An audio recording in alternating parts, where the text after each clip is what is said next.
दोस्तों इस इंसान को तो आप लोग जानते ही होंगे। ये देश भर में काफी फेमस थे और इनका नाम है प्रफुल्ल बिलोरे। ये देश भर में काफी फेमस थे एमबीए चाय वाला के नाम से। और आज की डेट में इनकी हालत ऐसी है कि कोई भी इंसान अपने आप को इनके साथ में जोड़ना नहीं चाहता, क्योंकि लोगों के हिसाब से ये इंसान फ्रॉड है और बहुत से लोगों को अपनी एमबीए चाय वाला की फ्रेंचाइजी के नाम पे लोगों को लूट चुका है। तो चलिए दोस्तों जानते हैं कि एमपी की एक मिडिल क्लास का लड़का कैसे इतना फेमस हो गया और फिर ऐसा क्या हो गया कि आज की डेट में लोग उन्हें फ्रॉड और स्कैमर बुलाते हैं। तो कोई भी इंसान आज उनके साथ मिलकर काम नहीं करना चाहता। जैसा कि आप सभी लोग जानते हैं कि इंडिया कंट्री अब एक स्टार्टअप कंट्री बनते जा रही है और पूरी दुनिया में इंडियंस इसके अंदर 3rd नंबर पर है। और इंडिया $340 बिलियन की वैल्यूएशन के साथ 160 जाइंट स्टार्टअप कंपनीज के साथ है। इसके अलावा भारत ने 2022 तक लगभग 77,000 स्टार्टअप्स को मान्यता दी है और प्रफुल्ल बिलोरे भी उन्हीं लोगों में से एक है जिन्होंने अपनी कंपनी की शुरुआत, अपने करियर की शुरुआत एक चाय बेचने से की है और अपनी डिफरेंट मार्केट स्ट्रेटेजी के साथ उन्होंने करोड़ों रुपए भी कमाए। प्रफुल्ल बिलोरे का जन्म 14 जनवरी 1996 को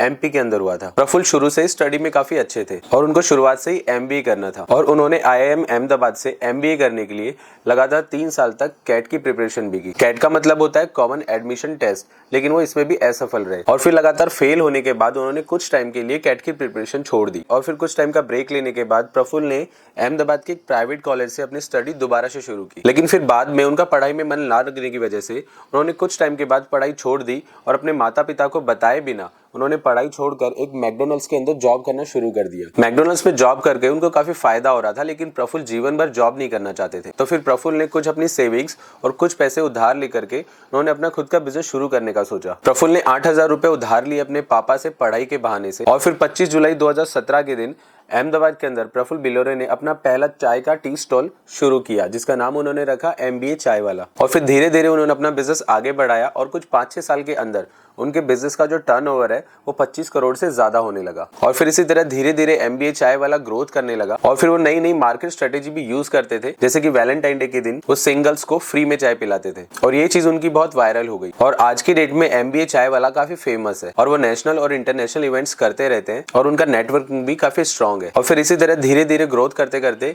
उनके आउटलेट्स बहुत सारी जगह पे खुलने लगे। लेकिन अभी आप ये सोच रहे होंगे कि जब सब कुछ इतना अच्छे से चल रहा था, सब कुछ बहुत ही अच्छा था, तो फिर ऐसा क्या हुआ कि आज की डेट में लोग इनको फ्रॉड और स्कैमर बुलाते हैं और आज की डेट में कोई भी इनके साथ जुड़ना नहीं चाहता। अब प्रॉब्लम तब शुरू हुई जब 4 जुलाई 2023 को इंदौर के रहने वाले एक इंसान आशीष तिवारी ने पुलिस स्टेशन जाकर के प्रफुल्ल के खिलाफ एफआईआर लिखवाई और आशीष के अकॉर्डिंग प्रफुल्ल ने एमबीए चाय वाला की फ्रेंचाइजी के नाम पर 10 लाख रुपए उनसे वसूल किए और उनको एक गारंटी दी कि दिन की कम से कम 10,000 रुपए की सेल होगी। और उन्होंने मीडिया के सामने आकर ये कहा कि उनसे जो 10 लाख रुपए लिए थे और जो गारंटी दी थी दिन के 10,000 सेल की, तो दिन का 10,000 सेल तो छोड़िए, दिन का 1,000 रुपए का सेल भी नहीं हो रहा है। और ऐसे ही प्रफुल्ल के ऊपर सभी पुलिस स्टेशन मिलाकर कुछ 28 एफआईआर अभी तक रजिस्टर हो चुकी हैं। और इसके अलावा तन्मय चौकसी जो भंवर कुआं के फ्रेंचाइजी ऑनर है एमबीए चाय वाला के, उनकी तो दुकान भी बंद हो चुकी है, वो भी पूरा 40 लाख इन्वेस्ट करने के बाद में। और एक ऐसा ही केस लखनऊ के विनीत राय के साथ भी हुआ, जहां पर उन्होंने 28 लाख रुपए लगाए थे और वो दुकान भी बंद हो गई। और वहीं पे उनके फ्रेंचाइजी ऑनर की बात सुनी जाए तो उनका कहना है कि प्रफुल्ल ने उनसे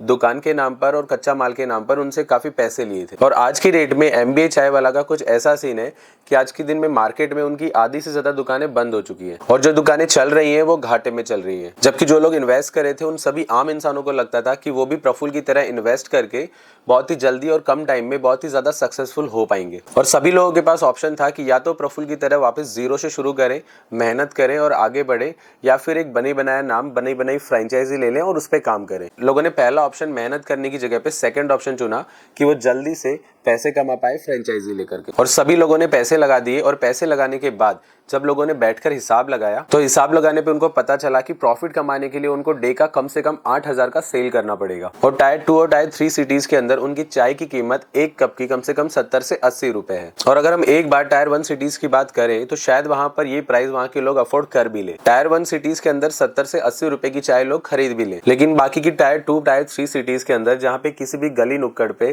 किसी ठेले या किसी दुकान पे आराम से चाय आपको 10 से 15 रुपए के अंदर मिल जाती है, तो कोई भी 70 से 80 रुपए की चाय क्यों खरीदेगा। और ऐसे ही कॉम्पिटिटर एनवायरनमेंट की वजह से टायर 2 और टायर 3 सिटीज के अंदर मैक्सिमम MBA चाय वाला कहीं पे भी सक्सेसफुल हो नहीं पाया। मतलब कि जिस जगह पर आपको अफोर्डेबल रुपए में चाय मिल रही है कम से कम 10 से 15 रुपए के अंदर, वहीं दूसरी ओर अगर आप कोई इंसान 70 से 80 रुपए के अंदर चाय बेच रहा है तो कोई भी इंसान क्यों ही वो चाय खरीदेगा। और यही वजह है कि आज की डेट में MBA चाय वाला की जितनी भी फ्रेंचाइजी है या तो वो बंद हो चुकी है या फिर सभी की सभी लॉस में चल रही है। आप MBA चाय वाला का डायरेक्ट कॉम्पिटिशन चाय सुट्टा बार वाले को देख सकते हैं। उनका चाय और उनकी दूसरी प्रोडक्ट आसानी से चल जाती है चाय सुट्टा बार वाले की, क्योंकि उनकी जो मेजर ऑडियंस है वो सब प्रीमियम कैटेगरी वाले हैं, जबकि MBA चाय वाला की जो टारगेट ऑडियंस है वो मेनली सिर्फ प्रीमियम ही है। अब आप ये सोच रहे होंगे कि जो MBA चाय वाला की फ्रेंचाइजी जिन लोगों ने ली थी, जिनका लॉस हुआ है, उनको पैसा वापस मिल जाएगा, लेकिन ऐसा नहीं होगा, उनको पैसा वापस नहीं मिलेगा, क्योंकि कंपनी और फ्रेंचाइजी ओनर के कॉन्ट्रैक्ट के बीच कहीं पे भी ऐसा नहीं लिखा हुआ है